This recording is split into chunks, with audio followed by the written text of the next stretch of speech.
माननीय उच्च न्यायालय ने गणेश मिस्किन और नमित बद्दी को बेल दी है गोविंद पानसारे मर्डर केस में।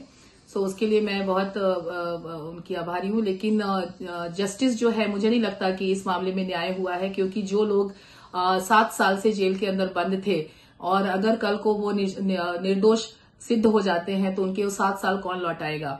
तो अगर भले ही वो दोषी है या निर्दोष है, ये तो बाद में सिद्ध होगा, लेकिन जो इतने साल उनका जो स्पीडी ट्रायल का जो राइट है, ये निर्णय 2 साल में भी आ सकता था। ये पूरा ट्रायल 1 साल में खत्म हो सकता था, 2 साल में खत्म हो सकता था। लेकिन इसके पूरे पक्ष को देखने पे जरूर लगता है कि स्टेट ने उसमें पूरी जिम्मेवारी निभाई है कि किस तरह से इस मैटर को डिले किया जाए, और एक नैरेटिव का खेल चल रहा है। और अगर बहुत सारे मर्डर्स होते हैं इस देश में, लेकिन इस मर्डर केस को बहुत स्पेशली डील किया गया है, क्योंकि मैंने आज तक कोई ऐसा मर्डर केस देखा नहीं जिसमें स्टेट ने कभी बोला हो कि मुझे बुलेट्स को फॉरेंसिक के लिए स्कॉटलैंड भेजना है, और बात उस बेसिस पे 5 साल तक इस मैटर को लटका के रखा और फाइनली विड्रॉ कर लिया कि हमें नहीं भेजना है।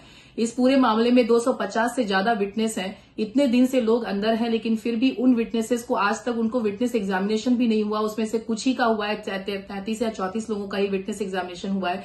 इस हिसाब से अगर मैटर चले तो आज 10 साल में यहां मैटर पहुंचा है 2015 से 2025 में, तो आगे 18 साल और चलता रहेगा। इस बीच में कितने लोगों के माता पिता की डेथ हो गई, लेकिन उनको जो है सो उनके अंतिम संस्कार के लिए भी बाहर निकलने नहीं दिया गया। तो इसको मैं जस्टिस नहीं मानती हूं, और मैं मानती हूं कि यहाँ जस्टिस डिले भी हुआ है और जस्टिस को डिनाई भी किया गया है। और मेरी ये आशा है कि आगे ये स्पीडी ट्रायल चलेगा और निष्पक्ष तरीके से इस मैटर में निर्णय आएगा।